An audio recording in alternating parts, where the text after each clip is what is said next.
comprendre l'axe neutre, il faut d'abord apprendre à se positionner en observateur. Ça veut dire se désidentifier du personnage pour sentir cet espace dépouillé. Dépouillé de toute émotion, dépouillé de toute pensée, dépouillé de tout rôle. On est tellement habitué à être identifié au personnage, à vivre ses programmes, à accumuler des émotions qui s'impriment dans notre corps énergétique, qu'au début, apprendre l'axe neutre, ça demande beaucoup de patience et de persévérance. C'est pour ça que j'aime parler de la pratique du double observateur. Vous pouvez avec votre conscience prendre le temps d'observer vos réactions, vos comportements, vos émotions et vos pensées. Et l'effet est puissant, parce que vous commencez par devenir conscient, ensuite lucide et enfin souverain. Comment on sait qu'on n'est pas conscient ? Eh bien c'est simple, vous n'êtes pas présent en vous, vous êtes très loin de vous. Le personnage vit en pilote automatique, il ressent en automatique, il réagit en automatique et tout ça, ça tourne en boucle. Le conscient, lui, il doit aller aider l'inconscient à devenir conscient. Et ça veut dire reprendre le pilotage de votre vie, de votre réalité. Dans mon propre parcours, j'ai toujours été très curieuse de comprendre comment fonctionnent les émotions, les pensées, les mémoires, les sentiments. Et j'ai vu que tout était relié comme un grand réseau qui crée ce que j'appelle les programmes de la matrice. Du côté de la neuroscience, on sait aujourd'hui que les pensées associées aux émotions finissent par créer des comportements. Elles construisent des chemins neuronaux dans le cerveau. Et quand on veut changer un programme, ça veut dire désactiver un ancien chemin et en construire un nouveau, c'est parfois facile, c'est parfois difficile. Cela dépend de la charge émotionnelle qu'on a mise sur ce programme.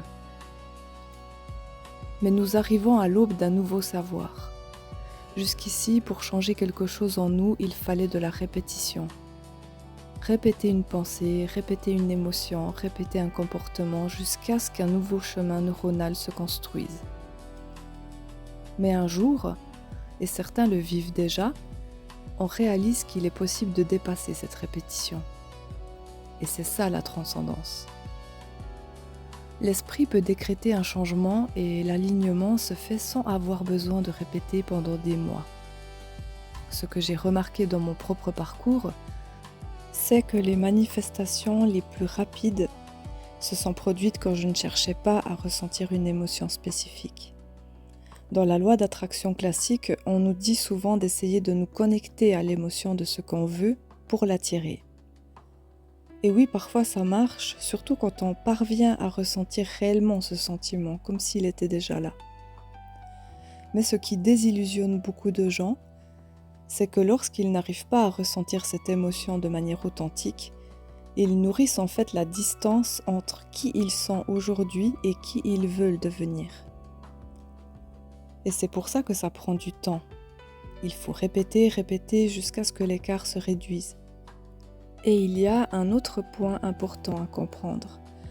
Même quand ça marche, si la manifestation vient du personnage, je n'ai pas donc je veux, je ne suis pas donc je veux être, il y a un système de décompensation qui se met en place. C'est comme une dette énergétique. L'univers répond, mais il y aura un prix ailleurs, un autre problème à gérer, un autre déséquilibre qui se crée. Pour ceux chez qui la manifestation ne marche pas, c'est simplement qu'ils n'arrivent pas à sentir l'état qu'ils veulent incarner. Pour ceux chez qui ça marche, il y a souvent cette loi de compensation qui suit, parce que la manifestation a été faite à partir du personnage. C'est là que l'axe neutre fait toute la différence. Il ne cherche pas à compenser un manque.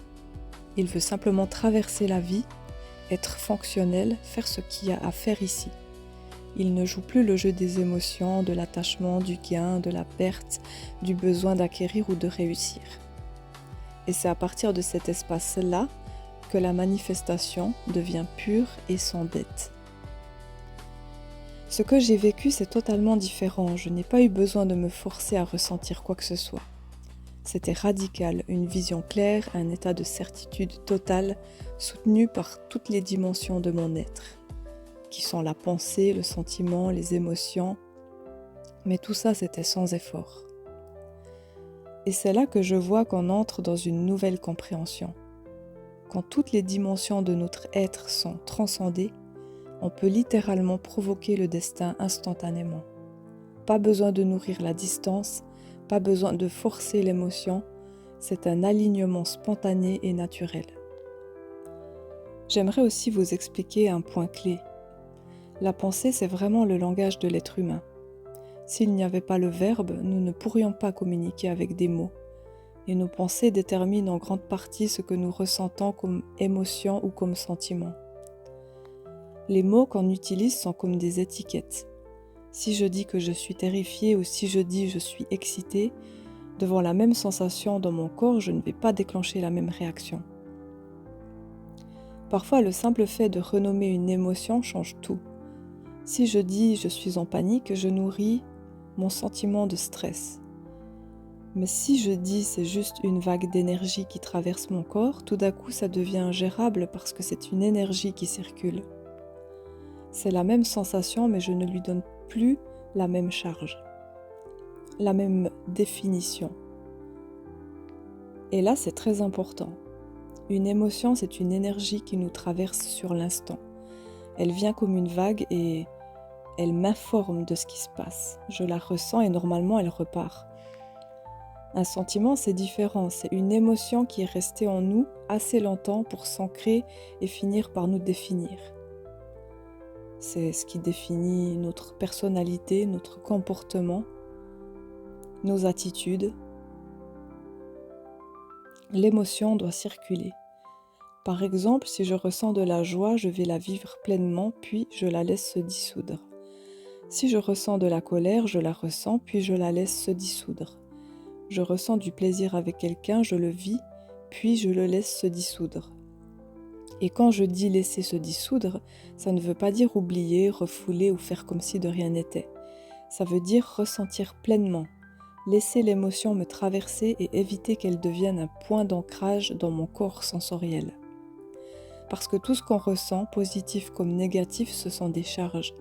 Et si elles ne sont pas traversées, elles restent coincées dans le corps et deviennent des mémoires émotionnelles. C'est ce que j'appelle la transmutation. Amener suffisamment de conscience sur ce que je vis pour ne plus avoir besoin de réagir et transformer cette charge en clarté. Je vous ferai une autre vidéo sur ce sujet, les charges positives, négatives et le processus de transmutation. Si on ne laisse pas circuler les émotions, elles se figent et deviennent du ressentiment, de la dépendance, de l'amertume, et même la joie peut devenir douloureuse si on s'y accroche. Nostalgie, manque, dépression, etc. Et ça ne veut pas dire qu'il faut arrêter d'avoir des sentiments. Le mot sentiment vient de sentir, c'est quelque chose de plus ancré, de plus stable. Si je suis malade, je le sens. En fait, c'est une accumulation d'émotions qui s'est ancrée dans mon corps énergétique. Si je suis en bonne santé, je le sens aussi. Mais ce sentiment ne devrait pas être une émotion figée.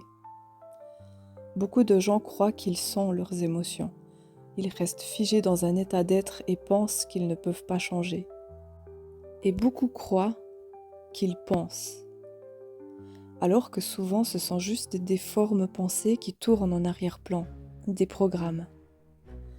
Les humains supraconscients continueront de ressentir des émotions et d'avoir des sentiments, mais ils sauront s'en servir et se détacher du programme qui a inversé tout ce système dans la matrice.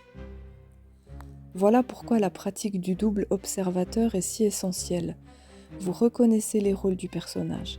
Vous découvrez que votre conscience peut être présente en dehors du personnage. Et depuis cet espace libre, vous pouvez transformer, transmuter, changer votre état. C'est un espace de paix inaltérable. Et je veux préciser quelque chose ici. L'axe neutre, ça ne veut pas dire ne plus rien ressentir, justement. Ça ne veut pas dire non plus être dans une joie perpétuelle, comme si vous étiez en extase toute la journée. Les émotions humaines, joie, excitation, colère, tristesse, sont éphémères. Vous l'avez sûrement remarqué, même la joie la plus forte finit par passer. Mais quand vous transcendez le personnage, Ce qui s'installe n'est pas une joie humaine, c'est une paix profonde. Une paix qui peut donner une sensation de joie, mais qui n'est pas dépendante d'un événement extérieur. C'est un sentiment de complétude. Vous n'avez plus besoin de combler un vide pour être heureux. Vous n'êtes plus quelqu'un de malheureux qui cherche à devenir heureux. Vous êtes tout simplement complet. Pour y accéder, il faut dépasser le personnage, sortir du pilote automatique et s'ancrer dans l'axe neutre.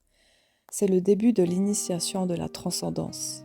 Si vous ne travaillez pas votre présence, vous serez tôt ou tard englouti à nouveau par l'entité du personnage. Mais si vous cultivez cette présence, vous révélez votre esprit directeur. Et là, vous n'êtes plus un personnage qui essaye de changer un autre personnage. Vous devenez l'esprit qui décide simplement sans se casser la tête. Et ça, ce n'est plus la manifestation à la sauce loi d'attraction où vous visualisez, vous attendez et vous vous concentrez sur ce qui vous manque. Ici, c'est une sélection consciente des lignes de temps. C'est un repositionnement de votre conscience.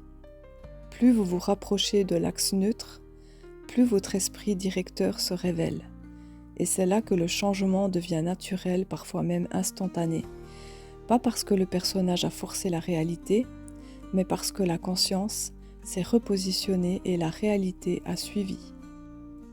En espérant vous avoir éclairé sur de nouveaux thèmes, si cela résonne en vous, likez, abonnez-vous pour ne pas manquer la suite et je vous dis à bientôt.